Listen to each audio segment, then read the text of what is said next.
आते हैं।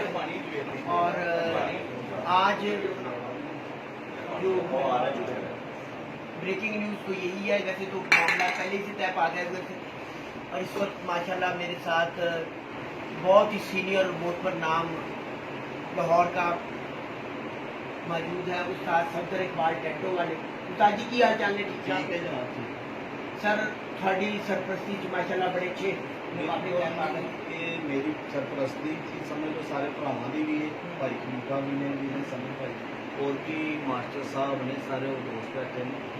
ये मैं ही लिखी है तो इन्हों का बड़ा आसान तरीके सारा तय हो गया। सारिया है असू भी अगले साल लिखी का असू चेतन प्रसाद जेठ 4 सीजन हो ने अगले भी बड़े प्यार मोहब्बत लिखे गए ने। मैं थोड़ा जिहा हाँ जी कमेटी च एक मेरा नाम है लिखा गया जी, एक मास्टर अमीर साहब ने गरमार वाले, एक उस्मान जलाल भट्ट साहब ने, उस्मान भट्ट एक तीसरे उस्मान भट्ट साहब ने लाहौर तो।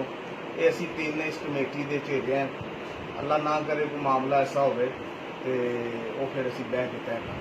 बाकी तुहानू नजाब है दसा तफसीलन सारा दसा।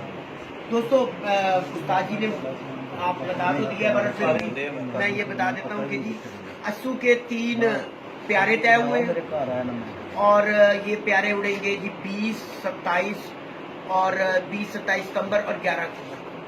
इसी तरह पंजाब कप की डेट्स के मुताबिक 25, 27 और 29 की 3 दिन का 1-to-1 मुकाबला तय पाया। ठीक है। और 2021 में जिस तरह पिपला वालों के साथ मुकाबले तय पाए हैं, नोट करने वाली चीज ये है, खेतर, बैसाख, जेठ और असवद जिस तरह पिपला वालों के साथ मुकाबले तय पाए हैं, उसी तरह ही सनी जापान वाले, छत आसिम मौलाना और खलीफा नबीज डॉक्टर फरीद ग्रुप छत बाबर वाली, इनके 1-to-1 मुकाबले 1 साल के मुकाबले तय पा गए हैं। और पैटर्न वही है और ये तमाम मुकाबले पंजाब कप की तारीखों के मुताबिक मुनक्कद होंगे और पंजाब कप के कवानीन ही इन मुकाबलों पे लागू होंगे। सालसी कमेटी 3 रुकनी हमारे बहुत बड़ा नाम लाहौर का उन्होंने बताया, उस्ताद सफदर इकबाल टेंटो वालों ने, उस्ताद सफदर इकबाल टेंटो वाले, उस्ताद उस्मान भट्ट साहब और उस्ताद हमीद डेनमार्क वाले, स्वीडन वाले, डेनमार्क ही आ जाता बार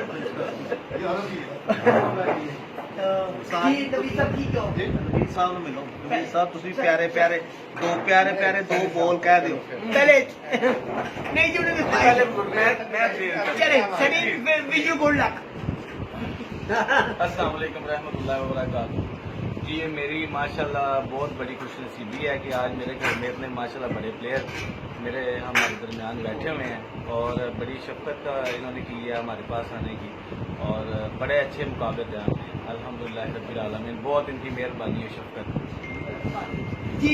ये लोग थी सनी जापान वाले जी, अब मेरे साथ हैं जी खलीफा नबीज साहब। सर क्या कहेंगे? बड़े अच्छे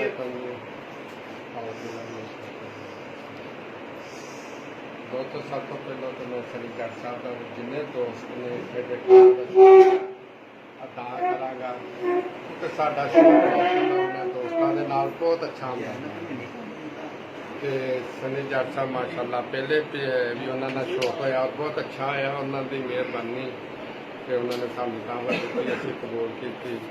दूसरी गुजारिश कुछ करना चाहांगा दोस्तों कि दोस्तों असीं ना बाजी उत्थे ही लाना चाहते हैं जिथे साडा मौसम जाए। सानू कोई भी चैलेंज लिखता असीं समझो हरे हुए हैं, असीं हरे हुए असीं लावांगे 5-6 छत्ता दे नाल पंजाब सिर्फ सानू ना जिथे असीं साडा मुनसफ जाएगा, क्योंकि बाजी लाना उन्होंने निभाना हुण आसान, मुनसफ ही बड़ी मुश्किल हो गई। ऐसा सही मुनसफ नहीं लगता। ठीक होगी ना। हाँ सर बस 3 घरों से ये मुकाबले आपके सर तय पा चुके हुए हैं, उस्ताद अकमल खान, उस्ताद अमीर मुख्तियार खान साहब और सनी जापान वालों के साथ। और ये जी इंशाल्लाह पंजाब का एक अच्छा शौक देखने को मिलेगा और जब बड़ों की सरपरस्ती हो जाए तो उम्मीद है कि उसमें किसी किस्म की कोई गलतफहमी और ऐसी चीज़ें जन्म नहीं लेती। मैं दोनों के लिए ही विश यू गुड लक है जी। नवीद साहब आपके लिए भी सनी साहब आपके लिए भी। हम ये चाहते हैं कि ये अच्छा शौक देखने को मिले। हार जीत गेम का हिस्सा है, अच्छा शौक होना चाहिए, बेहतरीन माहौल में होना चाहिए और बेहतरीन स्पोर्टमैन स्पिरिट के मुताबिक होना चाहिए। बस यही मैसेज है, इसी में हमारी सारी बात बना है। और मैं उम्मीद करता हूं कि ये इससे भी दो हाथ बढ़ के ये दोनों जो हरीफ हैं ये एक अच्छे हरीफ के तौर पे, एक अच्छे शौकीन के तौर पे अपने आप को साबित करेंगे। तमाम दोस्तों का बहुत बहुत शुक्रिया। सनी आपका बहुत शुक्रिया, आपने इतने प्यार मोहब्बत और खलूस से बुलाया और कितने अच्छे तरीके से हमारे साथ यहाँ पे सारा ये जो इंतजाम और सारा चीज़ें आपके भी शुक्रगुजार हैं। थैंक यू वेरी मच, बहुत बहुत शुक्रिया। अच्छा ਹੁਣ ਤੁਸੀਂ ਨਾ जी जी माशाल्लाह दोस्तों मेहमान आए ਭਾਈਜਾਨ ਤੁਸੀਂ ਨਹੀਂ ਤਾਂ ਨਹੀਂ ਹਲੇ ਫੋਟੋ ਦੀ ये जी ਲੋ ਜੀ ਸਾਦਾ ਹੋ ਗਿਆ। ਲੋ ਜੀ ਹੁਣ ਦੇਖ ਲਓ ਮੈਂ ਇੱਕ ਕੰਮ ਕਰ ਰਿਹਾ ਇਹ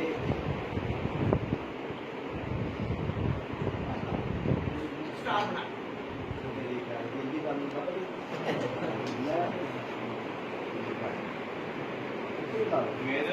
ये दोस्तों मेहमान है जी। दोस्तों मुझे इजाज़त दीजिए, अपनी दुआ में याद रखिए। अल्लाह हाफिज़।